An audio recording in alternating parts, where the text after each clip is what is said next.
tuguhaye icyubahiro. Ibyo twakora n'ibyo twatanga nta na kimwe cyahwana n'ibyo wadukoreye. Amagambo twavuga n'indirimbo twaririmba, amafaranga twatanga n'igihe twebwe tugira ntabwo byasobanura imirimo wakoze muri twebwe.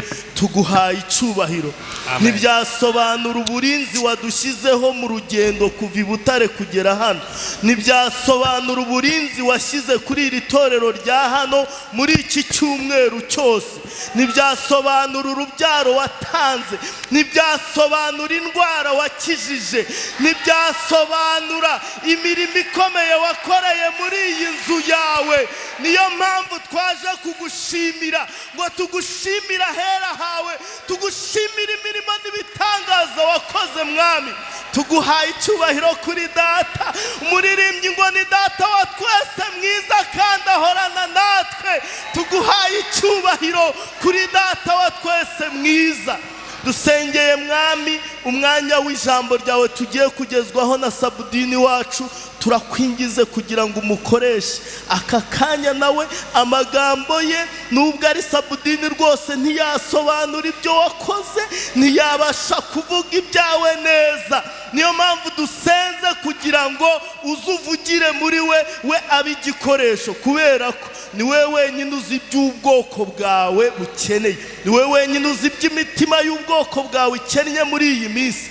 Turakwingize rero kugira ngo ibyo byose ubimunyuzemo, kandi tubisabye twizeye mu izina rya Yesu, amen. Komera Imana amashyi cyane. Imana yakoze, Imana ishimwe. Haleluya, haleluya. Turashima Imana, turacyayishimira. Izina ryayo nirihabwe icyubahiro. Umuntu waje ahagarariye English service araza kumbabarira nayibagiwe. Twagiye mu Kinyarwanda ariko twakwakira nyakubahwa Dr. Niyibizi. Bane bahumugisha. Nari nabivuze ko inzego zose zaje zihagarariwe, nuko nisanze navuze izo mu Kinyarwanda gusa, kandi yambabariye. Imana ishimwe. Yesu ashimwe nanone. Haleluya. Ndashima Imana iduhaye amahirwe yo kongera kuba mu nzu yayo, kandi kugira ngo twumve ikivugana natwe. Abaririmbyi bamaze kuririmba ngo ibintu byose twakorera muri uru rusengero, amagambo yose twavuga, indirimbo zose twaririmba ntabwo byabasha gusobanura ngo bishyitse ku mirimo ikomeye Imana yadukoreye. Imana yacu nihimbazwe. Haleluya. Hari igihe twicara tukiganyira tukibaza ngo iby'ubu buzima, tukabona ibintu byaracitse byarayobye, ariko tukibagirwa ko hari ibyo Imana yakoze. Imana ishimwe. Erega no kuba waje ukaba wicaye aha nishimwe rikomeye. Kuba ukibasha kuza muri korari ukaririmba bataranaguhagarika, hari ibyatuma baguhagarika, sibyo? Kuba umukristo akibasha kubona imbaraga zimubwira ngo ku cyumweru urajya gusenga, kuba ukibasha kwicara n'iri zuba rihari ukavuga ngo numva icyo Imana ivuga, kuba ukibasha kugira participation muri iriya mirimo badusomeye yakozwe mu cyumweru cyashize, ni imbaraga z'Imana. Nta nubwo biterwa nuko utabonye icyo ukoresha umurimo, ahubwo umutima wo kuwukora hari abatakiwufite.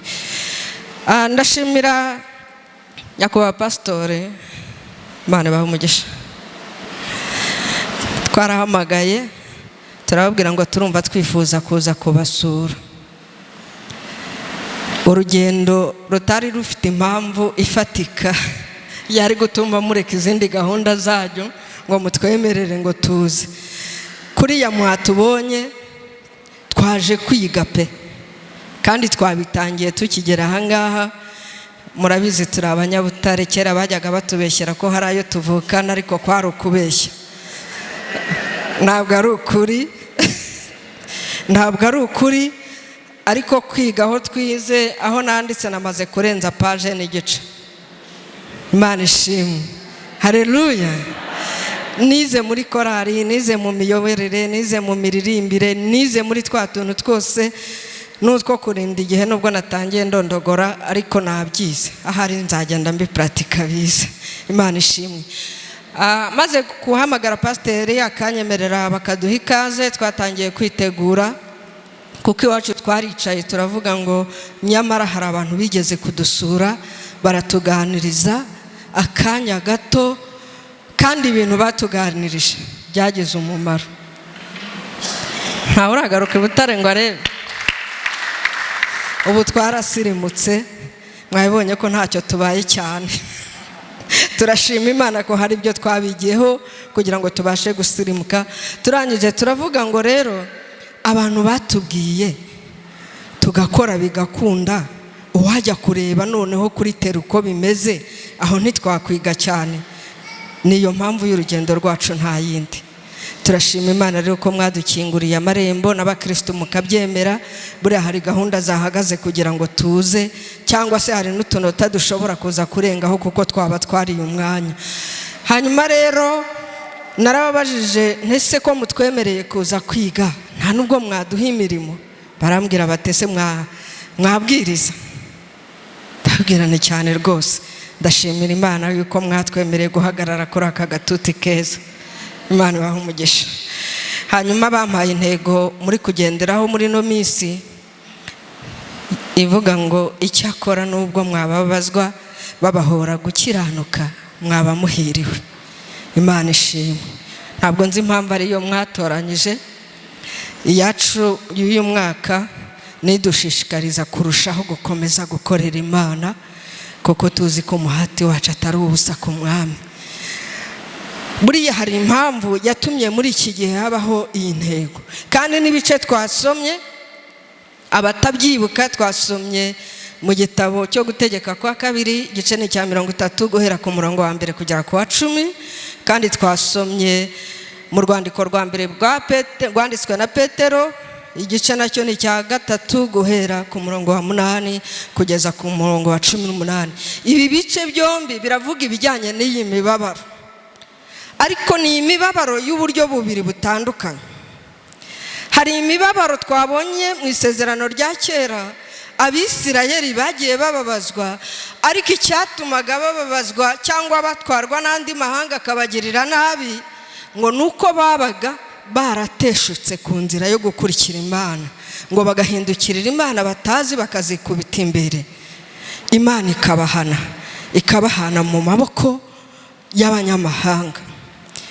Iyo yari imibabaro, ariko imibabaro itaturutse mu buryo bwiza bw'Imana, imibabaro itaratumaga Imana ihabwa icyubahiro, imibabaro bababariraga ubusa bari ko mbivuga.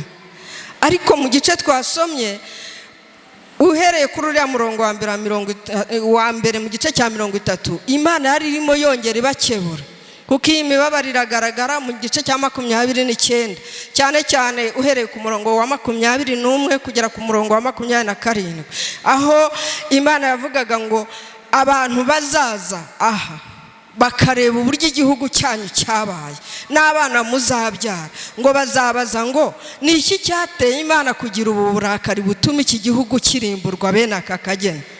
Ngo hanyuma ngo abantu bazasubiza ngo nuko baretse Imana, baretse n'isezerano ryayo, batangira gukurikiza imana z'amahanga, ngo bituma Imana ibima amaso ndetse irabareka rwose.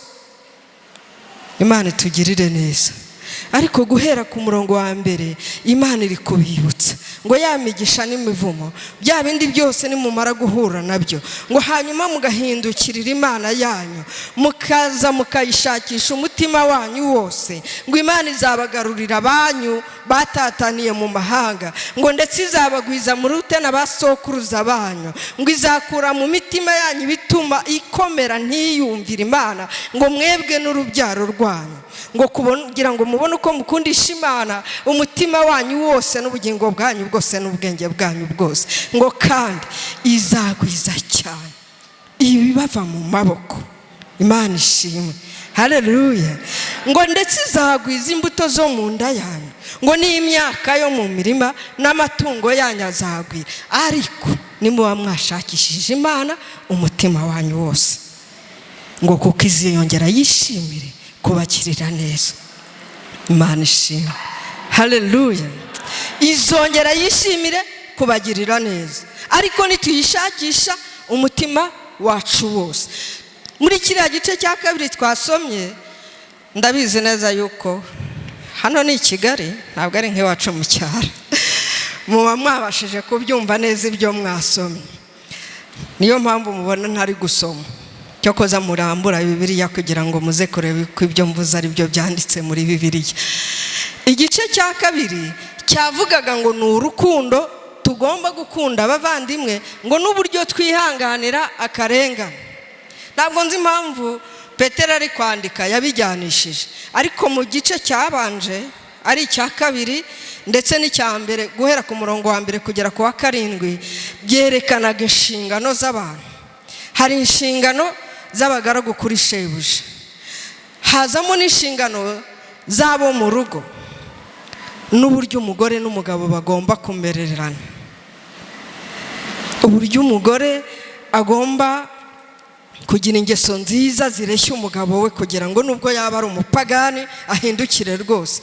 Hakazamo n'inshingano z'umugabo uko akwiye gukunda umugore we nk'uko yikunda cyangwa nk'uko akunda Kristo, ngo kugira ngo abone uko akora nawe umurimo w'Imana nta kimucira urubanza.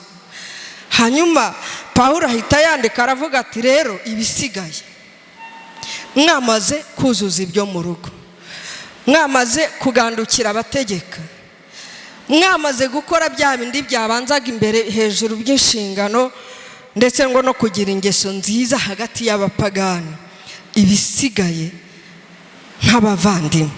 Haleluya. Hari uko mugomba kubana nk'abavandimwe. Uriya murongo wa 8 niwe wavuga ngo ibisigaye ngo muhuze imitima, mubabarane kandi mukundane nk'abavandimwe, mugirirane imbabazi, mwicisha bugufi mu mitima. Imana ishimwe, haleluya. Nubwo titre cyangwa intego bampaye turi kugenderaho hano muri Kimironko ari ukuvuga ngo niba bababaza mukiranuka muraba muhiriwe, ariko hivanzemo akantu kavuga ngo uburyo mukwiye kugirirana no kubana nk'abavandimwe. Hano muri paruwasi ya Kimironko umuntu wese yaje ku bushake bwe. Umuntu yaturutse hariya karitsiye mutuyemo araza, ntiyajya Kibagabaga, ntiyajya Kacyiru, ntiyajya Remera, azi Kimironko, murahahurira. Abandi bo bagira gutya bisanga bahuriye mu itsinda rimwe nka korari, bisanga muri groupe y'amasengesho, abandi bisanga batowe bagiriwe icyizere muri komite nyobozi baba bavandimwe. Natwe hari ibutare nuko byagenze. Ntimubone jewe ntuyihuye nanavukiye Gisagara. Muri bariya hari benshi tubisangiye, bamwe ni Gisagara, abandi ni Kigali, abandi ni Amajyaruguru, abandi ni Burasirazuba, twisanga ibutare gutyo. Twisanga mu itsinda rimwe ritugira abavandimwe. Iri jambo riravuga ngo mubabarane. Nta nubwo habanza ngo mwishimane, mu itsinda tugira n'ibirori, tukishima, turasangira rwose bikagenda neza. Ariko abibutsa ko hari igihe gishobora kuza cyitwa umubabaro. Mubabarane nk'abavandimwe. Yesu ashimwe. Nukuvuga abantu biswe abavandimwe ntabwo bisaba amaraso gusa, nuko hari ikintu kibahuje muhuriyeho. Muri iki kintu duhuriyeho rero ikibamo cyose turagisangira, ari ibyiza ari ibibi, ibikomeye n'ibyoroheje, ibyo guserebura na bya bindi bituma twibaza ngo ese ko tubona tumeze nabi tugire gute, turabifatanya. Imana ishimwe. Hanyuma ngo kandi mukundane. Ntabwo wababarana n'umuntu udakunda, ntabwo bishoboka. Biba bibabaje iyo twitwa abakristo bahuriye hamwe twarizanye, ariko burasi twizanye nuko twizanye n'Umwuka Wera yaraje aduhuriza hamwe, ariko ugasanga umuntu arashaka kugenda ukwe, cyangwa aragenda yinangira, ntashaka kugendera muri gahunda ari kumwe n'abandi. Hanyuma ngo kandi ngo twicishe bugufi mu mutima. Buriya turareshya. Haleluya, Imana ishimwe. Hariya twaje nk'itsinda rya Katedrali Saint Paul, ariko ugiye mu matitre byaba bikaze, bamwe bakumva batajya hamwe n'abandi, ariko turi umwe kuko ikiduhuje misiyo ni imwe, niyo gukorera Imana. Haleluya. Ibyo bindi biza nyuma, ni inyongera Imana yadushyiriyeho ngo dushoboze gukora umurimo w'Imana. Hanyuma ngo twicishe bugufi mu mitima, kugira ngo ubashe kureba mugenzi wawe, ubone ko wababarana nawe igihe yahuye n'akaga, kugira ngo ubashe kureba mugenzi wawe umwibonemo, ubone yuko twese turi mu ishusho y'Imana. Nuko dukwiye kubanirana nk'abavandimwe, ngo tukababarirana. Yewe ngo igihe umuntu yakugiriye nabi, ngo ntumwifurize ikibi. Aha ho washyiraho point d'interrogation. Mu rugo umugabo iyo yagukubise, ntumwifurize ikibi, ntubivemo. Ngo ntumwifurize icyo, ahubwo musabire umugisha. Umuntu yakwambuye wari warayapangiye, ntumwifurize ikibi. Biragoye. Umuntu yakuvuze nabi, biba bitangaje mu itorero, niho haba ngo inkomere nyinshi. Ariko harabo njya mbwira ntimugakabye kwikomeretsa, kuko ntabwo bigeze batubwira ko nitugerayo tuzagenda mu nzira iharuye. Twahuriye twese turi abantu, turi inyama n'amaraso. Kuki ushaka nkubera nk'umumarayika kandi nkiri umuntu nkirwana intambara yo kunesha icyaha? Hanyuma ngo bagukomeretsa, ukahita ukuramo ikanzu nziza nk'iyo ngo korari sinzayisubiramo baramvuze. Mu izina rya Yesu dusaba imbaraga zinesha. Haleluya. Ariko kandi nawe ntugategereze ko bahora bakwihanganira ngo uhinduke impamvu yo kwihangana. Oya pe, usabe kunesha imbaraga z'umubi zihora zigutera gukomeretsa abandi. Imana itugirire neza. Kandi muri iri jambo Petero yanditse, yaratubwiye ngo kandi mwirinde ikibi, mushaka icyiza. Nimba mushaka kubaho mutababara, mwishimye, muririnde ibibi. Ngo kandi murinde ururimi, turinde ururimi rutavuga ibibi. Ngo dushake amahoro, tuyakurikire kugira ngo tuyashyikire. Ariko twese usanga tuvuga ngo ngewe hariya ahantu ntibampesha amahoro. Kandi amahoro nijye uyishaka mu mutima wanjye. Haleluya. Namaze gukunda mwene data, namaze kumubona nk'umuvandimwe, namaze kwicisha bugufi nkamanuka nkajya ku rwego rwe, namaze kumva yuko turi hamwe ngo tubabarane twishimane, bimpesha amahoro. Imana ishimwe. Hanyuma nkakomeza urugendo. Hanyuma ariko nubwo tugomba gushakisha amahoro tukayakurikira, hari ikindi bidusaba. Haleluya. Ijambo ryatubwiye mu gice cya gatatu, uriya murongo wa 13, 14 guhera kuri 12, ngo amaso y'Uwiteka ari ku mukiranutsi, n'ugutwi kwe kuri kubyo asaba. Imana ishimwe. Byatumye nibuka ijambo ryanditse mu Migani, ahari n'Imigani 15, muze ko hareba umurongo wa 8, haravuga ngo igitambo cy'umunyabyaha ni ikizira ku Uwiteka, ariko gusenga k'umukiranutsi kuramunezeza. Ni ukuvuga ngo nimba Imana imbona mu ruhande ishakamo, icyitwa ikigeragezo n'umubabaro ntacyo gitwaye, pfa kuba Imana inyishimira.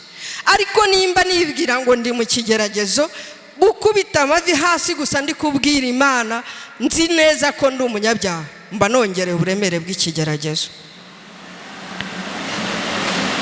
Kuko umunyabyaha ntabwo aba akwiye kugira ikindi asaba uretse imbabazi kugira ngo Imana imubabarire. ariko nimbigerekaho nkabirengaho nakwisanga nk'ababisirayeli bibwiraga ngo Imana iracyari hagati muri bo, nyamara barayitaye barapfukamiye ibigirwamana, hanyuma Imana ikabahana. Imana idufashe. Kandi umurongo wa 13 wavugaga ngo ninde uzabagirira nabi nimugire ishyaka ry'ibyiza? Ntawe. Yewe imirongo ikurikiyeho 14 na 15 ho havugaga ngo ikindi biranashoboka ko wazira ukuri, warengana rwose, ngo nimba ariko Imana ibishaka, ngo ariko kandi iteka ugahora witeguye gusubiza impamvu z'ibyiringiro ufite. Haleluya. Ubu twese batunyujije mu mikoro bakababaza impamvu mwaje gusenga. Bamwe bavuga ngo nuko ari ku cyumweru, ngo ku cyumweru turasenga. Undi bakamubaza ngo kuki ukiririmba, ati korari yacu iracyabikora kubera ko cyaba ari kigare. Ariko impamvu z'ibyiringiro dufite nuko Kristo, haleluya, wapfiriye ibyaha byacu, yaduhaye invitation yo kumukurikira tukaba turi kumwe nawe. Malgré ibintu byose byaza, turacyari abakristo. No mu mibabaro dukwiye gushima, no mu gihe gikomeye nk'iki minsi turimo. Ariko nta nubwo bikomeye cyane, tukibasha kuryama bigakunda, tukibasha kubona uko tujya mu kazi, nta kiraba, nta kiraje cyatuma tuva ku Mana. Indwara turazigendana bigakunda, n'imiti tukayinywa, cyangwa se tunayinywe na mituweli batubwiraga hari abayibura.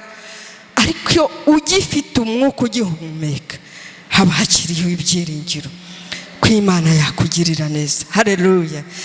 No hahandi n'umwuka uzashira, kuko n'ubundi turi abagenzi bajya he? Mu ijuru, kandi tuzaritaha. Imana ishimwe. Muri biriho byose dushime Imana. Amen. Haleluya. Gutegereza ko baza kutubabaza no kutuniga, nta muntu uzaza cyangwa se azanaza, ariko kondisiyo turimo dukoreramo Imana niyo igaragaza nimba tugifite ubushake bwo gukomeza gukorera Imana dukiranuka, imitima itaducira urubanza. Amen. Haleluya. Hari igihe cyane cyane ababyeyi tuba busy, kabura umwanya wo kujya mu rusengero rwose pe. Babuze usiga ku rugo, n'abana urabafite, hakaba ubwo bibaye impamvu yo guhita ubireka burundu, warabuze umwanya. Kandi yenda baramaze imyaka 5 uri mu sengera, Imana itubabarire. Warabaye umushomeri, gasenga y'ubutayu, gasenga y'amanywa, gasenga y'ijoro, gasenga iminsi, Imana yakugirira neza, akazi kabonetse, ngo erega nabaye busy. Kabura nta y'ijoro byibura, nta gihari cyo kutubuza gukomeza kubaha Imana. Haleluya. Warayisenga guri umusore ufite imbaraga, wamara gusaza uti narisaziye ukaryama. Kandi hano ndi kubona abantu bakuru baje gusenga. Imana ishimwe.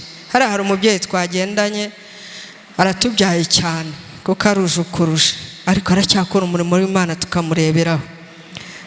Nta gihe cyo gucika intege zo gukorera Imana, nta mibabaro ihari yo kuba twareka gukorera Imana.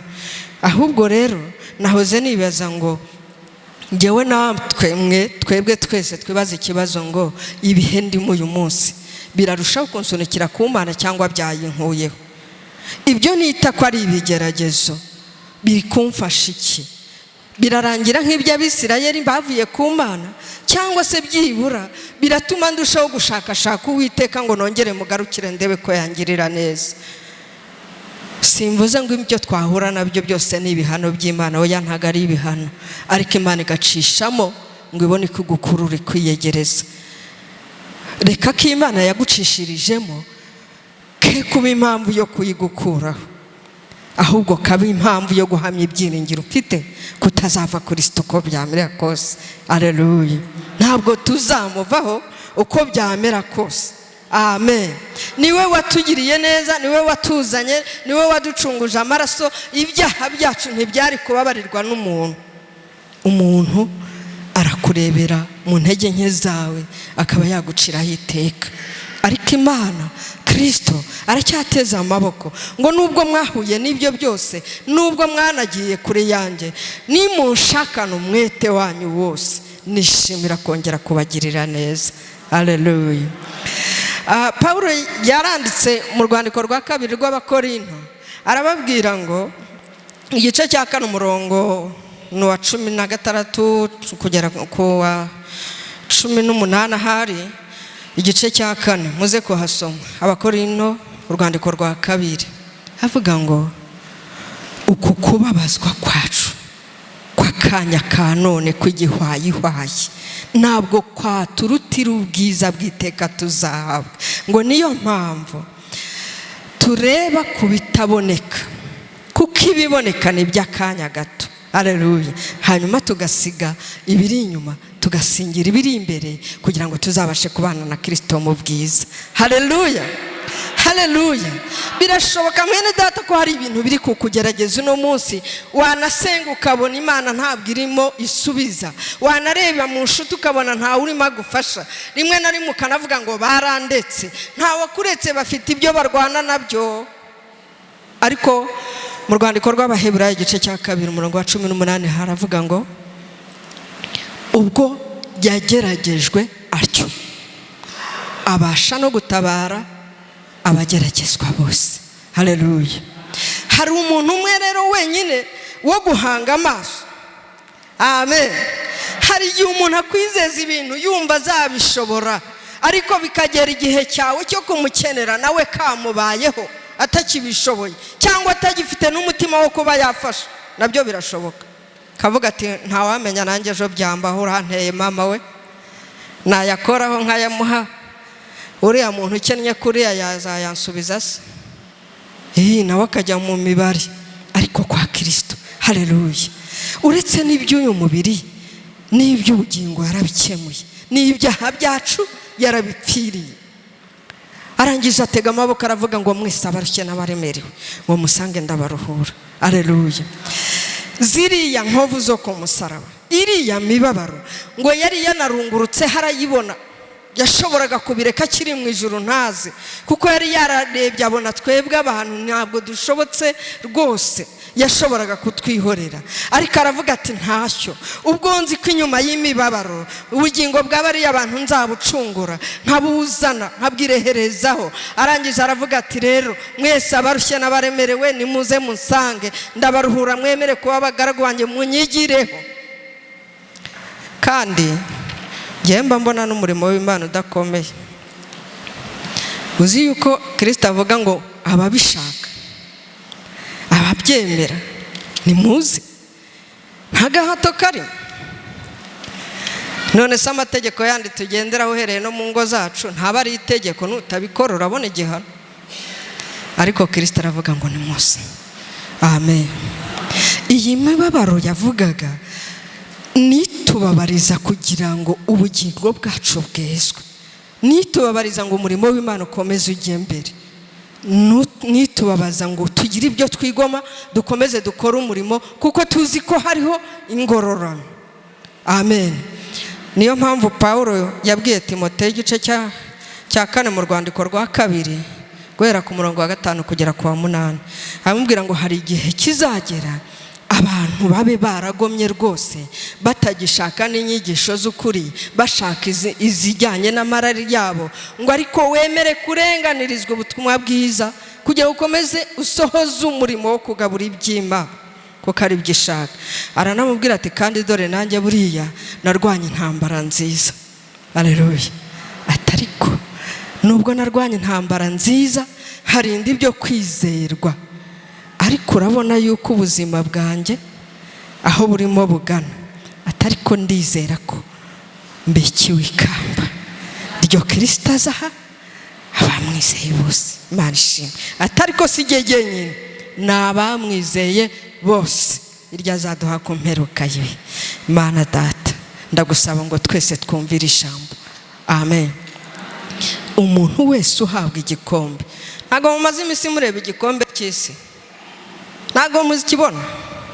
Abavamo nuko batazi gukina, ntabwo bababara, ariko uzagororerwa ntugera kuri finale. Rero wikwikuriramo muri kimwe cya kangahe, komeza. Amen. Komeza. Haleluya. Nubwo biruhije, komeza. Birashoboka ko wari ugiye gucika intege, ariko ongera wiyongeremo akabaraga gakeya. Amasengesho yari amaze kukunanira, ariko ongera ugerageze uze rimwe urebe ko Yesu atagira icyo akora. Amateraniro wari utangiye kumva hashyushye, biragoye, baratinda, batwicira igihe, bya bindi byose abantu bitotomba, ariko ongera wongeremo gake. Amen. Ongera ihumana umwanya. Nababwiye ngo dufite intego iri mu Bakorinto ba mbere igice cya 15 umurongo bakanga munyibutse 58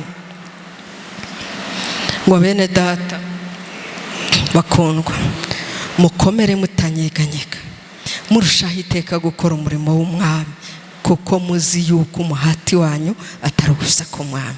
Haleluya.